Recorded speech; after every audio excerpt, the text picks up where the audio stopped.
aliens, and we have one here. An alien of extraordinary ability.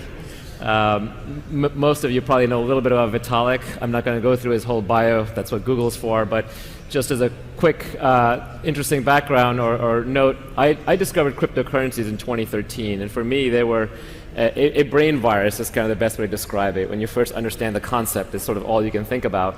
And in the 4 years subsequent, all I managed to do was invest a little bit here and there, write a little bit about it, and just try and understand it. In that period of time, in late 2013, Vitalik, very young at the time, 18, 19, how old were you? When I created Ethereum? Yes. Yeah, 19. 19 years old, conceived of the project, tried to build it on top of Mastercoin, spun it out as his own thing, and created what is the most exciting project in the space since Satoshi Nakamoto, whoever that is, originally created Bitcoin. And as you all hopefully know, it's a platform for distributed applications in a trustless, secure, decentralized way. And we're going to talk a little bit more about what that means. We'll try and keep it very high level because I understand this is a general audience.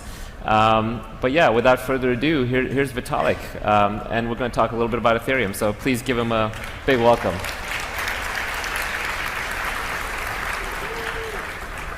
Maybe we'll just start very high level. In your own words, how would you describe Ethereum to the average person, why it's important? Yeah, so first of all, there's two kinds of average people. There's the average person who has already heard of Bitcoin, and there's the average person who hasn't, right? So, I mean, for the first category, it's a bit easier because if you understand what Bitcoin is, and you understand that it's a peer-to-peer digital currency, and you understand that if you want to have a digital currency that's decentralized, then you need some kind of database to store how much money everyone has, right? Like if I have 100, digital Bitcoin dollars or digital whatever, cash, and I send 100 to you, and I also send the same 100 to someone else, then those are two transactions, either one of which is illegal by itself, but both of which are illegal in combination because they'd be turning 100 units of cash into 200.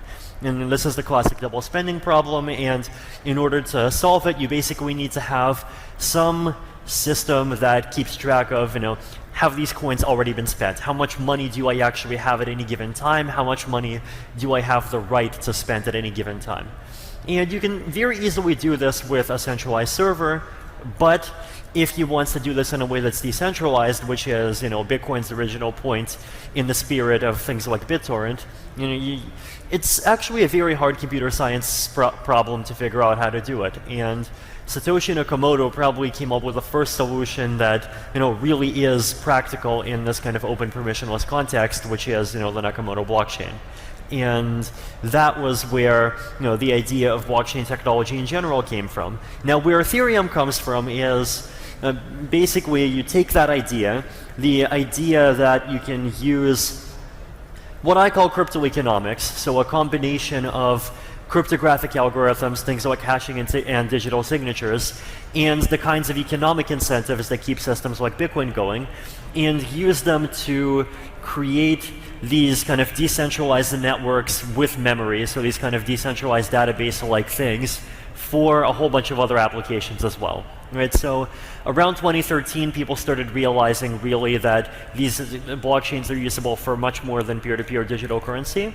And the first major thing aside from Bitcoin was probably Namecoin, which was trying to do a peer-to-peer decentralized DNS. But then people started thinking, can you do other kinds of digital assets? Can you do smart contracts? Can you do financial agreements? Can you do registries about identity? Can you do all these other things? And there were so many applications that building a blockchain for each one doesn't really work. And so the core idea behind Ethereum is, you can have a general purpose blockchain. We can have a blockchain where instead of the blockchain working like a Swiss Army knife where you have, 5 different tools for 5 different categories of applications, you have a blockchain that understands a general purpose programming language. So, kind of like your phone, in your phone you have Android or, iOS.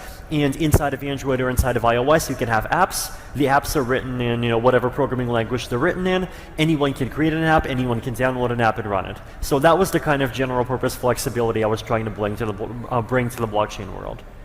Yeah, it's amazing, the concept of a Turing-complete blockchain in the computer science speak that can execute any arbitrary program given enough resources is pretty incredible. And it seems daunting because the idea of a blockchain is that everybody, one of the implementation of the blockchain is that everybody executes a copy of the code on themselves to verify that what is supposed to happen actually happens. So that begets a whole slew of problems like scaling and trust and so on. But just kind of easing into that, what kinds of applications do you think an Ethereum blockchain is suited well for? Like applications you both have people building today and ones in the future? Yeah, so I think there's a few major categories. So anything to do with like the currency itself is obviously going to be a major category pretty much forever. Because you want the security associated. Yeah, exactly. I mean, like currency seems to be naturally the kind of application that's fairly well suited, because like the general way that I categorize like applications that are good blockchain applications is to think of what a blockchain is, right? So the way I define a blockchain is it's a decentralized system that contains some kind of shared memory. And in Bitcoin's case, the shared memory is how many Bitcoins everyone has at some time, but it could be anything. So a good blockchain application is an application that, number one, needs decentralization, and number two, needs some concept of shared memory. And the case for decentralization in cryptocurrencies themselves, I think, is fairly clear, but you can actually even go beyond that, right? You can think about, if you have decentralized cryptocurrencies, then you can build many other things on top of them. And there was this interesting idea that Nick Szabo came up with about 25 years ago that was called a smart contract. And he made an analogy to vending machines, right? So what he said was that a vending machine is a device implemented in physical hardware that basically implements the conditions of some kind of an agreement. And the conditions of the agreement here are simple. You put $2 in, water comes out. You do not put $2 in, water does not come out. If you do not put $2 in, but water does come out, then that's bad. And the vending machine is basically an encoding of this set of rules, and that also comes with a mechanism that keeps it at least kind of secure. Secure enough for $2 water bottles. Now with digital assets, you can think about this kind of concept and push it much, much further, because in the digital world, in the world of cryptography, it's this world where even individuals are capable of basically having cryptographic defenses that are strong enough to even sometimes ward off state-level actors. And when you have that kind of security, the possibilities go up, right? So the general notion of a smart contract is that it's like a computer program that directly controls digital assets. Now, the kind of direct control here is important, right? It's not a computer program that makes a recommendation to a guy about how the guy should control the digital asset. It's a computer program that controls the digital asset. Like on Ethereum, you can literally send a bunch of Ether into a computer program, and once you've done this, the computer program itself has basically the unilateral ability to control where the money goes. If the computer program sends the money to address A, it goes to address A. If it wants to send it to address B, it goes to address B. And if it doesn't want to send it anywhere at all, then the money just stays there. And you can see this being used in a bunch of applications like insurance, just like any kind of self-executing financial contract. You can reduce counterparty risk in a lot of those kinds of applications by potentially a really huge amount. I mean, you could imagine it being used for more complex things. So there's this idea of DAOs, which are like these entire long-running entities that hold on to digital assets and basically use those digital assets in various ways according to these kind of fairly complex sets of rules. And you could even imagine, systems for crowdfunding. So if you think about what Kickstarter does, for example, it's people throw in money. If they've thrown in enough money within 30 days, then the money goes to the developer. And if they do not send in enough money, then everyone gets refunded. And that's like a set of rules that could be replicated in a piece of code. Now, outside the financial world, there's a lot of possibilities as well. So like the DNS is just one simple and natural one. And there is already a system on Ethereum called ENS, the Ethereum name system. And like this idea of giving human readable names that are in some ways like not tied to any kind of issuer is also one that just seems very interesting. You could imagine expanding this to identities. I mean, you could take this concept pretty far. So you can replace money, you can replace Wall Street, you can replace core internet protocols. Right. What else can you do? In fact, I remember I looked at your About Me page, and it has this funny story. I don't know if it's real or not, but you first saw the power of decentralized, or at least the demand for decentralized applications when your World of Warcraft character had his rules changed on him by a Blizzard update. And that annoyed you so much that you had to go out and build something like Ethereum. So in theory, you could even build a massively multiplayer game on top of Ethereum, where everyone can have the rules verified, right? Well, the story's true, though the fact that them nerfing Siphon Life and leading to me crying myself to sleep is what led directly to Ethereum is a bit exaggerated. I do encourage you to check out Vitalik's About Me page. It's a riot. So now, obviously, if you're going to replace all of these different systems, you have a scaling issue. You have to figure out, especially with a centralized mechanism like that, even just to handle Visa's throughput, let alone every imaginable smart contract, that's not going to work if everyone's running a copy of every program on their computer. Yeah, totally. So, if you look at just the raw numbers of blockchains today, Bitcoin is currently processing a bit less than 3 transactions a second, and if it goes close to 4, then it's already at peak capacity. Ethereum, right, over the last few days, it's been doing about 5 a second, and if it goes above 6, then it's also at peak capacity. So, on the other hand, Uber on average 12 rides a second, PayPal several hundred, Visa several thousand, major stock exchanges tens of thousands, and if you want to go up to IoT, then you're talking hundreds of thousands. And if you want to go up to non-financial applications, so like for example, there's a platform called Leroy, which is basically just Twitter on the blockchain, then you're talking also about hundreds of thousands, possibly millions. So, there is a kind of gap from here to there. And I think right now there already is really a lot of institutional hype in the space and just public hype. So when you have, like Vladimir Putin having, knowing what blockchains and Ethereum are, and Paris Hilton going out promoting ICOs on Twitter, that's peak hype. But the reason, I think a large part of the reason why a lot of this hasn't materialized into action yet is precisely because of some of these technical obstacles that make blockchains, work okay for some niche use cases, but not really work well for mainstream use. Now, our team is working very hard on various kinds of scalability solutions. So you hear about buzzwords like plasma, sharding, state channels, write-in, there's various newer ones like Perun. So if all of these are various different ideas that actually do try to kind of break through this fundamental barrier, right? That try to either create blockchains that still maintain a large amount of security without requiring everyone to literally process everything, right? So if you think about it, like one extreme is one guy processes everything, which is today's world. The other extreme is everyone processes everything. Well, what if you can get like square root of everyone, so like maybe 500 people processing each transaction? You still get enough decentralization and security for everything you need, but suddenly it's, within it's efficient enough that it actually works for stuff in the real world. And the other kinds of strategies are strategies that try to use the blockchain in a kind of more intelligently, right? So it's basically, like one of the analogies that like Joseph Poon from Plasma uses a lot is the idea of the blockchain as a court system, right? So blockchains are great at securely resolving disputes. And currently the way the naive blockchain applications work is they just put every single transaction on the blockchain. But what you could do instead is you could have systems where people send messages that I call kind of tickets, so digitally signed messages that are off-chain by default, but where the blockchain only gets used in those specific cases where there's a disagreement. So like if I have 100 digital, 100 ether, and I send you the 100 ether, then that might not ever go off chain. But if I send you the 100 ether and then you claim that I never sent you the money, or I claim that I never sent you the money, then that's a transaction that I could, we have a dispute, and I could actually push it down onto the blockchain, and so we still have, a guarantee of security. Now, all of these approaches have their own trade-offs, and there's this huge amount of incremental technical work involved in figuring out what the right trade-offs are, but this starts looking like a direction that's much more promising. And how far along are we?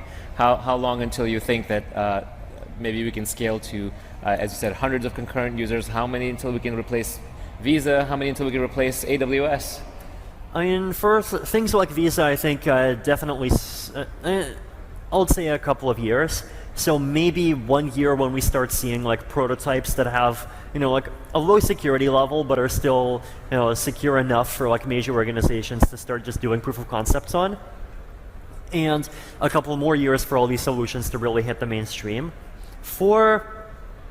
AWS is a trickier one because like there are reasons why blockchains are, no matter how good they are, never going to completely replace centralized cloud computing. And probably even more, one of the big ones, well, there's probably two big ones in my opinion. One big one is that there are computations that are intensive and that are hard to parallelize. So decentralized clouds are really good at parallelization because it's like Uber for your laptop. You got millions of computers from millions of countries, millions of providers, all ranging from individual laptops to you can think of even cloud computing companies basically turning into like specialized mining farms inside of the system. But if you have computations that require like a really large amount of serial computation, then that's harder to decentralize. And the second really tough one is privacy, right? Like if you have computations on private data, then there's basically two approaches.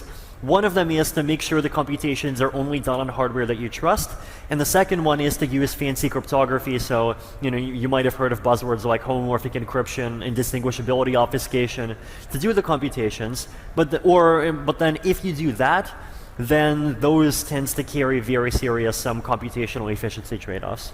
So basically for private or serial applications, you're going to do them locally? Yeah, like in general, I think like there's always going to be this large set of applications where decentralized approaches like actually don't work that well, and that's fine. Yeah. And so you're essentially building something between an operating system and a protocol for the world on the fly. It's going to take a decade probably to get to full scalability and hopefully adoption. What do you do in terms of there's a classic operating system developer question that they wonder about, which is how wide do I go and how high do I go? So do you start adopting other applications into the stack?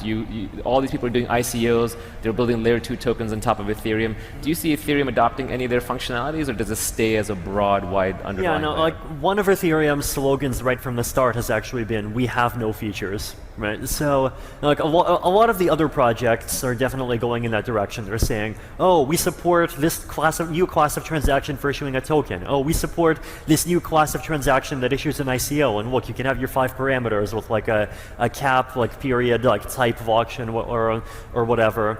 But with Ethereum, we've never gone down that road, basically for a couple of reasons. One of them is that you want the protocol to be maximally simple because simplifying the protocol just improves consensus security. So the more consensus code you have in the protocol rules, the more likely it is you'll have issues like 2 different implementations like not being in sync with each other, leading to the blockchain just randomly splitting in half. The other big reason, of course, is just unknown unknowns. We have really no idea what blockchains are going to be used for like 5 or 10 years from now, right? And we don't really want. We are okay with making some specialized components that get used a lot. So like Ethereum, we have a next update, Metropolis, which is coming in October, and one of the major things that's coming in that is like explicit in-protocol support for certain kinds of cryptographic operations. So like ring signatures, elliptic curve pairings, which get used as part of zero-knowledge proofs. So the major theme here basically being like strong cryptography and privacy. And like that is kind of specialized, but it's also very generic because almost any application could benefit from privacy. So we are willing to compromise somewhat in that direction, but we really don't want to compromise in favor of like really supporting high efficiency in every single application. Now, if that means that there are specific application categories where some platforms outcompete Ethereum, then that's fine. Like we don't need to be everything to everyone. But there are also going to be ways to kind of specialize even within the Ethereum ecosystem as well, right? So there's like projects like Cosmos, things like Plasma. All of these are trying to provide second layer systems that connects to Ethereum, and in many cases are even designed in order to take advantage of the base Ethereum blockchain for security, but that can have properties of their own, and that if they run well could have things like a 500 millisecond block time, so you can run StarCraft on the blockchain. So, those things are possible, and if you adopt this approach where if you have Ethereum as this kind of base layer that, does a good job of balancing between the kinds of high level of security and the scalability that a base layer needs, and then allows these other things with various different properties to get built on top, then you actually can have a blockchain ecosystem that works really well. Got it. So you want it to be a secure base layer that doesn't have too many features and really lets the innovation happen on top. But you have things like privacy and security and consensus at the core layer. But the big application that everyone is obsessed about, in fact, I think the reason why people are so interested in cryptocurrencies these days is just because they're making money off of them. Yeah. So the fundamental application right now seems to be just money. And Bitcoin seems to be willing to, the protocol is in service of the currency. And here it seems almost the opposite. Is that fair to say? The currency is in the service of the protocol. Yeah, definitely. I definitely say that is our philosophy.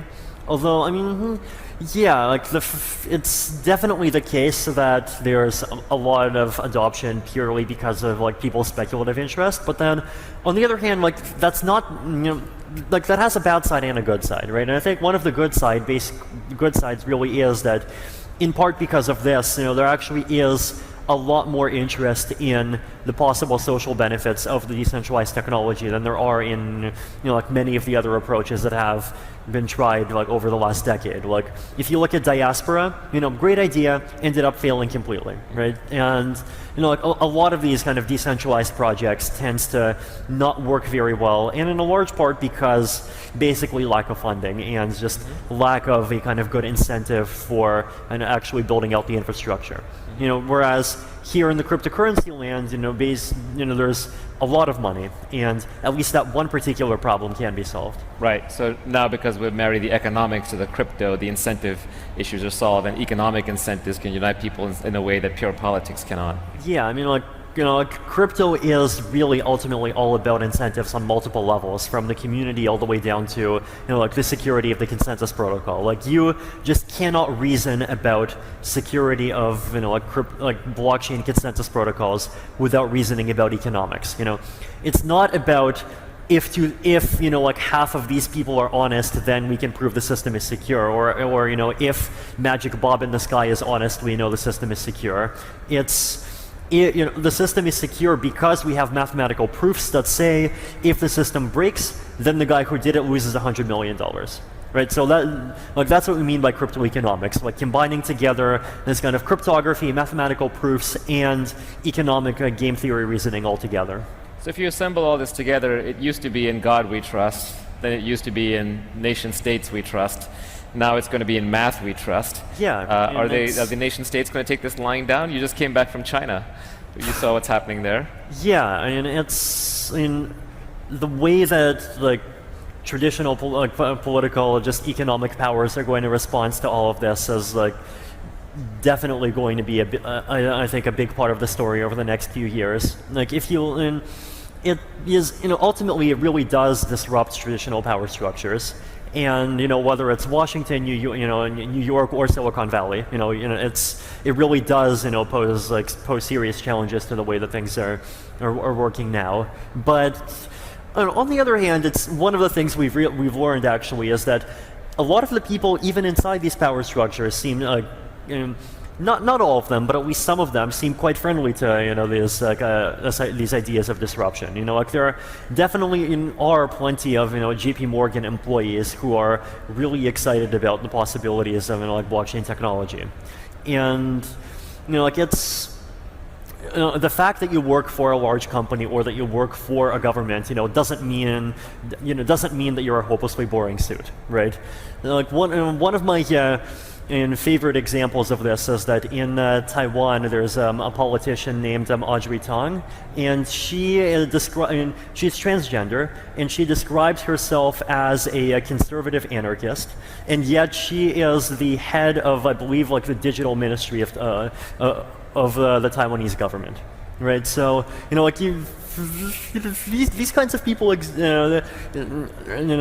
is obviously like someone who's particularly special, and she has been recognized as like one of the 10 kind of greatest programmers there. But to much lesser degrees, these kinds of people do exist, and large organizations in general are complex, right? You have people with one kind of belief on one side, with another kind of belief on the other side. Even if you look at the Chinese government, like their response, I think, is clearly going to show that there are different groups of people inside of the government who have like different ideas about which direction they want to go. And like lately, if you look at all the news about like them regulating VPNs and chat groups and so forth, it's obvious that kind of the arc of this decade is that the conservative side over there is winning.